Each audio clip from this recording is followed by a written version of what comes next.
அதிகாரம் 16. ஆகாரும் இஸ்மயேலும்.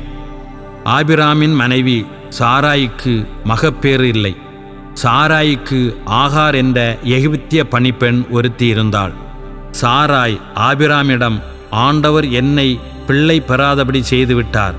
நீர் என் பணிப்பெண்ணிடம் செல்லும், ஒருவேளை அவள் எனக்காக பிள்ளை பெற்று தரக்கூடும் என்றார். ஆபிராம் சாராயின் சொல்லை கேட்டார். ஆபிராம் கானான் நாட்டில் 10 ஆண்டுகள் வாழ்ந்தபின் அவர் மனைவி சாராய் எகிப்திய பணிப்பெண் ஆகாரை தம் கணவருக்கு மனைவியாக கொடுத்தார். அவர் ஆகாருடன் உறவு கொண்டார். அவளும் கருவுற்றாள்.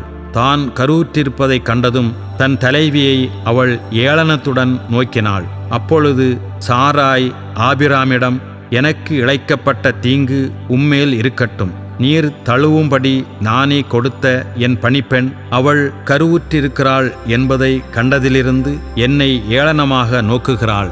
ஆண்டவரே, எனக்கும் உமக்கும் நீதி வழங்கட்டும் என்றார். ஆபிராம் சாராயிடம், இதோ உன் பணிப்பெண் உன் கையில் இருக்கிறாள், உனக்கு நல்லதாக படுவதை அவளுக்கு செய் என்றார். இதற்கு பின் சாராய் அவளை கொடுமைப்படுத்தினார்.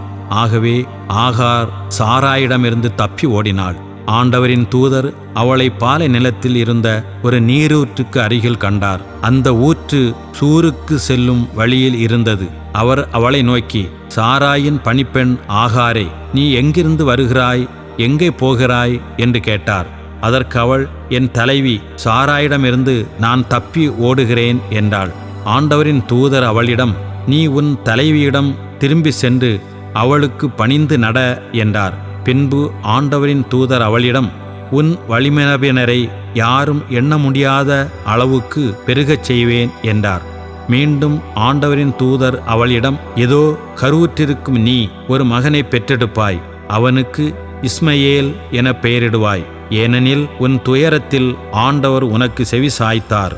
ஆனால் அவன் காட்டுக் கழுதை போல் வாழ்பவனாக இருப்பான். எல்லாரையும் அவன் எதிர்ப்பான், எல்லாரும் அவனை எதிர்ப்பார்கள். தன் உறவினருக்கு எதிரியாக அவன் வாழ்வான் என்றார். அப்பொழுது அவள், என்னை காண்பவரை நானும் இங்கே கண்டேன் அன்றோ என்று சொல்லி தன்னுடன் பேசிய ஆண்டவரை, காண்கிற இறைவன் நீர் என்று பெயரிட்டழைத்தாள்.